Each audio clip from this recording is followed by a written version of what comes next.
Pero queremos aclarar que en la carta que le enviamos nosotros a la alcaldía, a planeación, solicitábamos un ejercicio técnico para establecer qué se cumplió, qué no se cumplió y por qué del plan de ordenamiento territorial entre el 2001 y el 2013.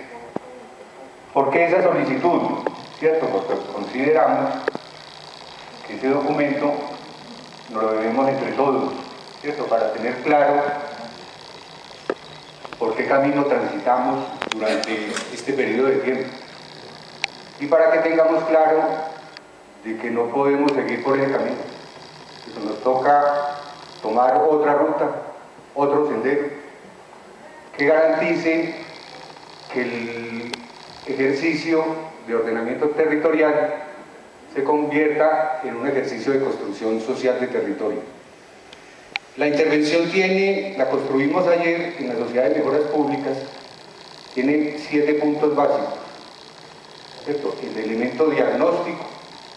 En relación con este tema, se va a hacer unas glosas a la intervención del secretario de Planeación y anotar una gran ausencia en la presentación del secretario de Planeación en un tema vital, que es el de cargas y beneficios, ¿cierto? El tema de la plusvalía, que se radicó el 27 de octubre en el Consejo Municipal, después de 12 años de incumplimientos sucesivos.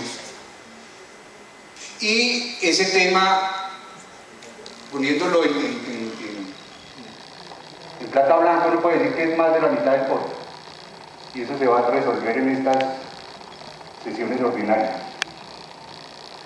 La reflexión general establece que hay en Manizales una crisis y grave.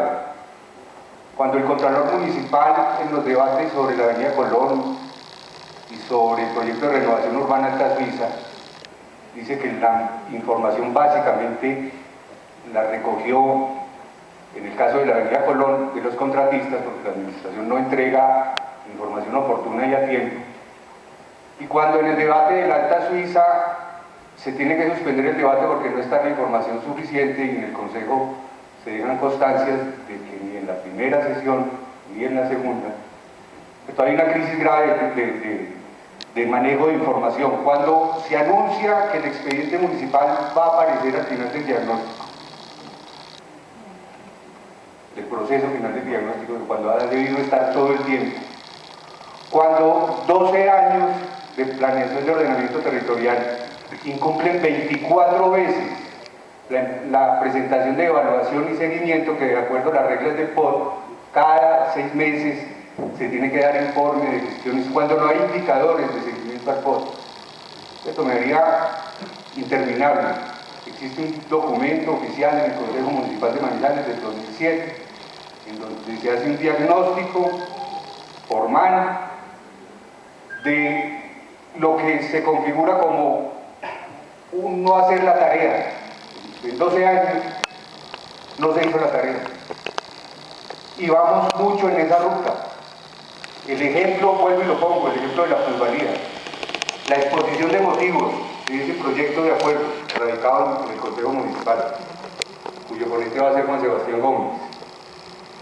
La exposición de motivos por un lado y el articulado por el otro, no sino 3 artículos, nos demuestran que vamos por la misma ruta, de seguir dilatando la toma de decisiones fundamentales.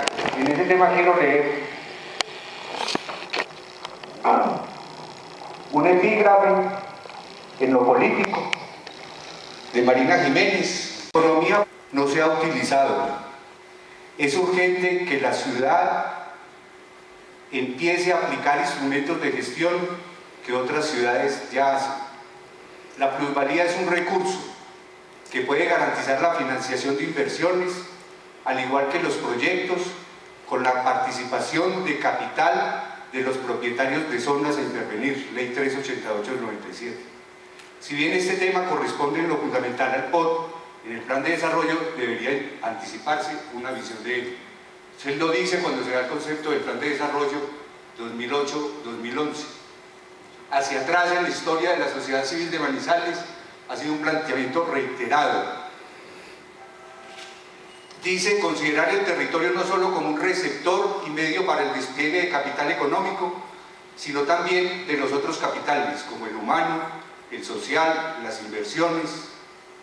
Las inversiones infrahumanizales no solo deben valorarse desde el posible rédito económico, eso es un planteamiento de la sociedad civil. Planteamiento político de Marina Jiménez en el editorial de la revista Civil, dice, comillas, hablando del ejercicio de construcción de civilidad frente al POT, que se inauguró con un ejercicio de iconografía trabajando el tema de cambio climático y POT en Manizales. Esto es esta síntesis política de Orlando Falsborda, la leo. He aquí un reto teórico práctico que hay que asumir para que los movimientos sociales y políticos independientes de hoy no se acaben ni se dejen asimilar por los partidos como bien. Lo dar un marco de referencia, 30% de intención de voto en blanco en Colombia es histórico. Vuelvo y repito, no se acaben las organizaciones sociales y políticas independientes ni se dejen asimilar por los partidos como vienen, sino que sigan resistiendo y cumpliendo por mucho más tiempo su bienvenida función como sujetos históricos protagónicos, porque tales movimientos son la parte sana que queda de nuestro lacerado cuerpo social. En buena medida de ellos depende nuestro futuro como naciones y como pueblos. Y leo unas palabras de Antanas Mocus en agosto 24 del 2007 en una visita al Consejo Municipal. En esa época se estaba haciendo la tercera reforma al POT durante esta fecha. Dice el profesor Antanas: están en una labor valiosísima, que es la revisión del POT, una labor de las más críticas y más llenas de consecuencias que puede tener el Consejo de una ciudad. Carmen Saldías, con quien he trabajado durante muchos años, considera que al expedir el POT, los municipios tienen una función muy parecida a la del banco emisor. Tienen la posibilidad vía reglamentación del cambio de uso del suelo, de crear riqueza, de manejar riqueza, de redistribuir riqueza, y si se logra que la ciudad capture parte de los beneficios que se da de la modificación de los usos del suelo, de ahí puede derivar una parte sustancial de sus recursos. O sea, el POT es una oportunidad para repensar la ciudad, no solo en términos urbanísticos, sino en términos económicos. Cuando planteo, ¿cierto?, en el diagnóstico, que ya me toca hacer el diagnóstico porque me quedan 6 puntos,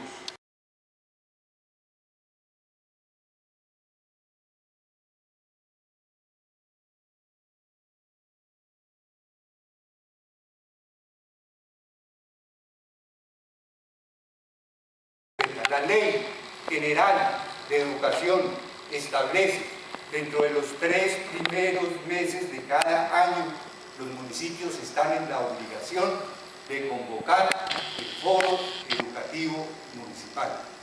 Entonces, como estamos, entre otras cosas, estamos en una interfaz, no estamos que en el diagnóstico, y que el diagnóstico pasamos a la formulación, y que de la formulación pasamos a la presentación al Consejo. Estamos viviendo eso hace rato. Se está reformando el POT en el Consejo, en temas como escombreras, en temas como servicios públicos, ¿cierto?, en temas vitales. Entonces es el afán nuestro como grupo, ¿cierto?, posibilitar que desde la sociedad civil se empiece a considerar que este no es el último escenario de participación, como lo dice la noticia de La Patria hoy. Este no es el último escenario de participación. Queda enero, febrero, marzo. La propuesta es que en enero, febrero y marzo tengamos configurada una explicación didáctica para llevar a escuelas de primaria, secundaria, universitaria, para que empecemos en esta ciudad que quiere retomar la ruta de ciudad universitaria, ¿cierto? Se discutan las autonomías de la universidad, pero que se discuta también la autonomía local. ¿Cierto? En términos de Gonzalo Duque, cómo democratizamos la democracia en Manizales y cómo hacemos posibles ejercicios de pensamiento crítico, ¿cierto? Que hablemos a calzón quitado de las cosas, ¿cierto? Y lleguemos a conclusiones precisas para poder actuar. Sigo entonces y termino en ese esquema. Hay un planteamiento sobre el articulado.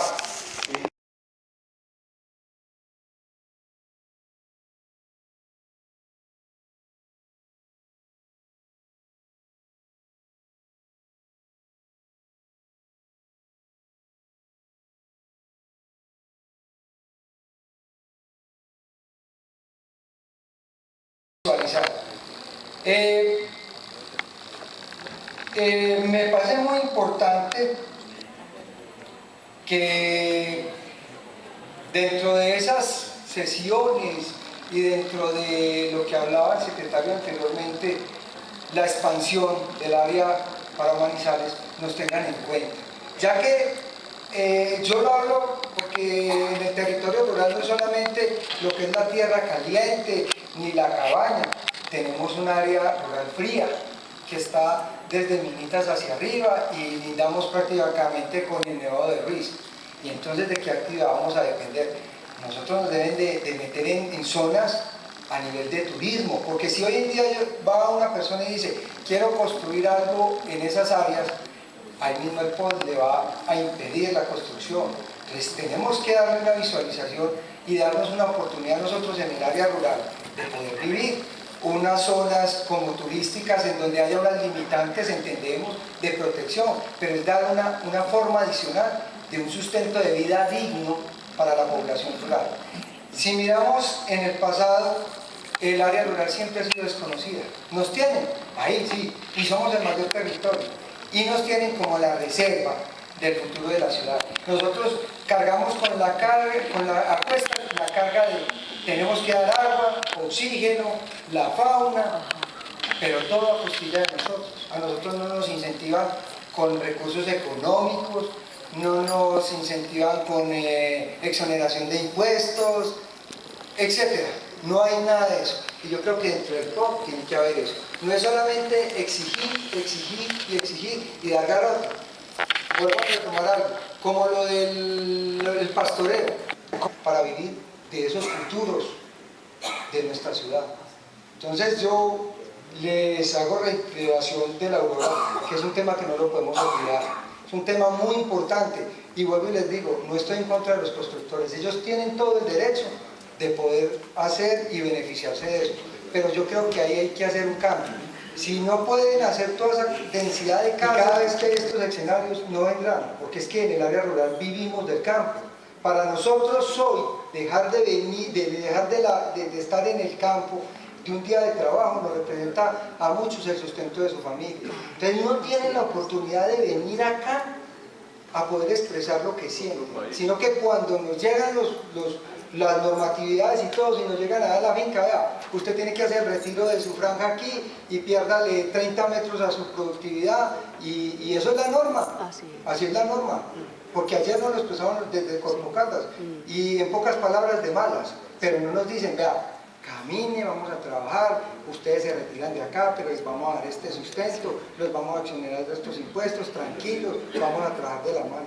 Entonces, esas cosas tenemos que ser claras, porque el campesino tiene derecho, y nosotros tenemos derecho a sobrevivir. Así como la ciudad tiene derecho a crecer, nosotros tenemos derecho a sobrevivir. Y yo vuelvo y sigo reiterativo, el POD tiene que ser un POD incluyente con el área rural, porque si no, no hay equidad. No hay equidad, no hay equidad. Ahora, ¿dónde se va a desarrollar?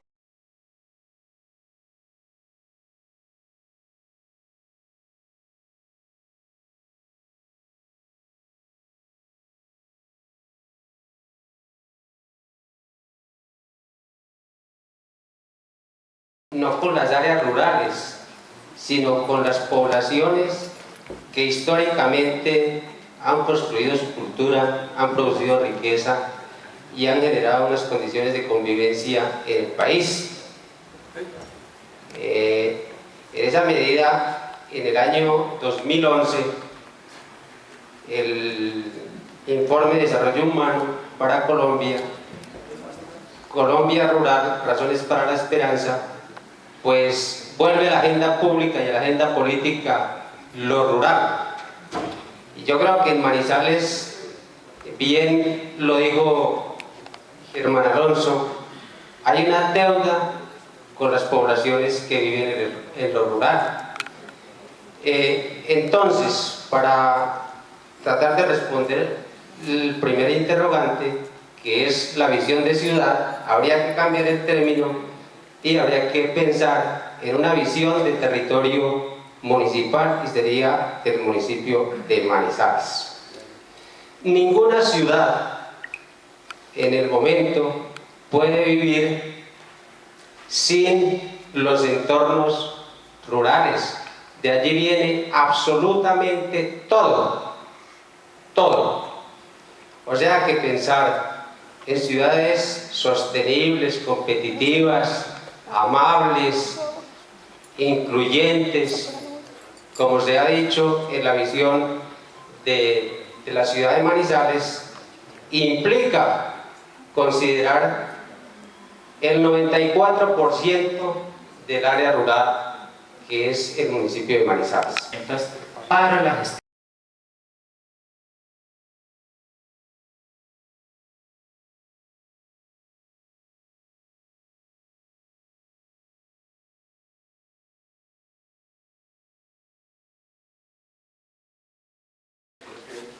La forma de hacer la ciudad te permite andar por ella de una mejor forma, ¿cierto? El aprovechar la condición topográfica, por ejemplo, de una mejor forma. Y en nuestra ciudad, en muchas partes, no pasa esto. Entonces, en esos sectores seguramente hay que rehacer la ciudad desde el urbanismo. La primera forma de hacerlo es desde el urbanismo, desde lo macro, ¿sí? Porque no podemos llegar a hacerle rampas a cada casa, ¿cierto? Entonces se trata de hacerlo desde el marco general. Entonces, ese es el planteamiento, digamos, que traemos en términos de visión, de cumplir. La pregunta hablaba de qué hacemos para cumplir con la visión. Entonces, la apuesta que yo traigo aquí es precisamente eso. ¿Cuál es la visión? ¿Cuál es el discurso? ¿Y cuáles son las herramientas coherentes con ese discurso? Porque decimos que vamos a hacer unas cosas, que debemos ser esto, que debemos hacer aquello, que debemos ser lo otro, que debemos estar integrados, que debemos, mejor dicho, una ciudad maravillosa. Y Manizales me parece una ciudad maravillosa. Y tenemos que llegar a ella, pero con un discurso coherente. Con lo que decimos en la visión tiene que estar soportado con unas herramientas, con unas estrategias que soporten esa mecánica. Debe haber un eje ético también. ¿Perdón? Un eje ético. Un cuerpo ético dentro de toda esa ejecutoria, porque si no, cada cual es lo que quiere. Por eso, para eso, por ejemplo, cuando hablamos de herramientas de gestión territorial, hablamos, por ejemplo, de los planes especiales. Los planes especiales articulan varias cosas. Vean, son la herramienta jurídica que combina métodos y procedimientos de carácter administrativo, financiero y de gestión del suelo. ¿Cierto? Es decir, no va en una sola vía. Está puesto desde varias categorías para poder desarrollar los proyectos. Dentro de eso se encuentran ciertos instrumentos, ¿sí?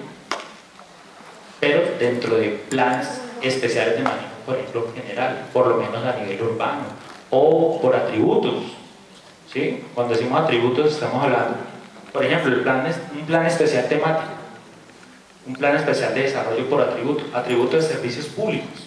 ¿Se recuerdan los atributos del ordenamiento territorial? Suelo, servicios públicos, vivienda y usos del suelo, equipamiento, bien y transporte y espacio público. Esos son los atributos. Entonces, hay una herramienta determinada que podemos decir, generamos un plan especial temático sobre, por ejemplo, espacio público, sobre servicios públicos, sobre vías y transporte, y articula todo, pero no contamos con el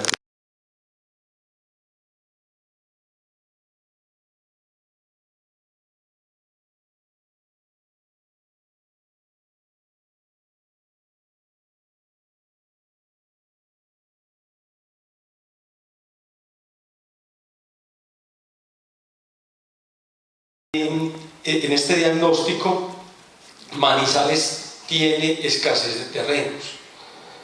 Pero en el 2003 se hace una revisión a este plan de ordenamiento territorial y se agrega una zona de expansión que fue la zona de la Aurora, y que lo voy a decir públicamente, para mi concepto fue sesgada o gestionada por los mismos dueños de la finca, el entonces gerente, la familia del entonces gerente de Agua de Manizales, Alberto Vélez. Nosotros vemos todas las inconvenientes en esta construcción, como lo decía Germán, que Germán conoce muy bien la zona. Germán prácticamente podemos decir que habita en la parte superior de la vereda de esta zona de la Aurora, y tiene muy claro todas las consecuencias negativas que puede traer para la ciudad. Acá hemos sido puntuales en la petición que se ha hecho en la construcción, revisión y yo pensaría construcción del nuevo plan de ordenamiento territorial, en el sentido de pedir a la administración municipal que en el nuevo plan de ordenamiento territorial que se cambie la vocación de estos terrenos de la Aurora sin generar detrimento patrimonial a los actuales dueños, es decir, que el municipio les compre sus terrenos y convierta esto en zona de protección o zona de amortiguación de la misma zona de reserva de Río Blanco. Aguas Manizales. O Aguas Manizales puede hacer eso, hermano, usted que muy bien conoce el tema. Aguas Manizales. Pero la sorpresa más grande que nos llevamos es que en el diario La Patria de este domingo sale un artículo de ciudadanos ayudan a armar el pozo, que si bien eso ha pasado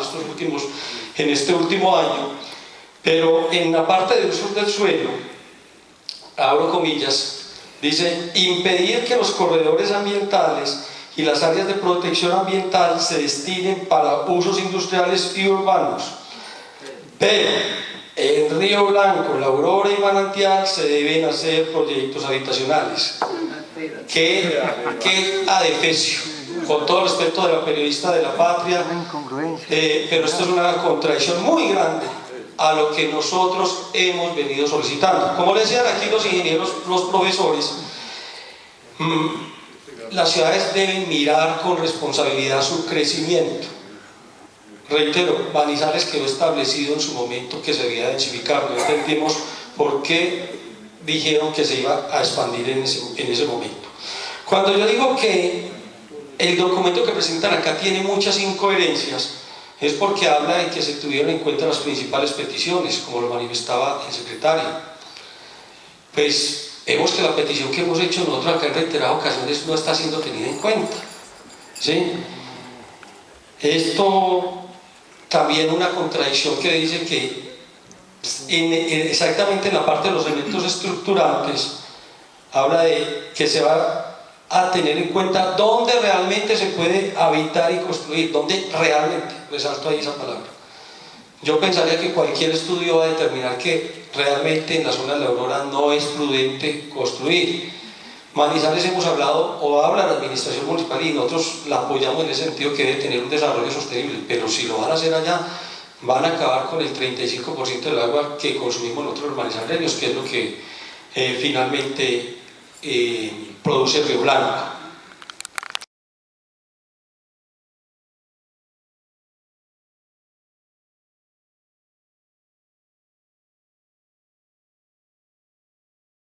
A propósito del foro realizado en el día de hoy en el Teatro Comendador en la Sala Olimpia. Hoy es 13 de noviembre del 2013. Doctora.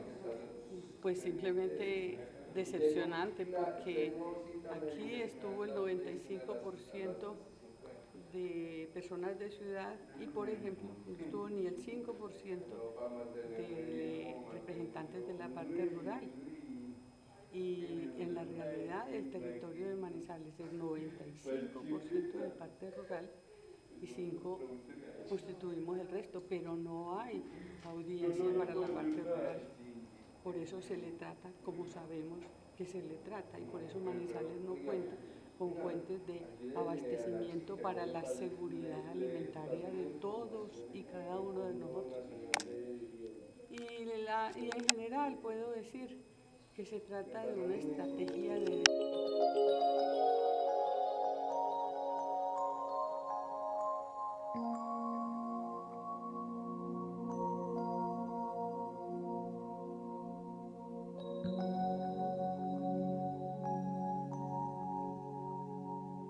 Gracias.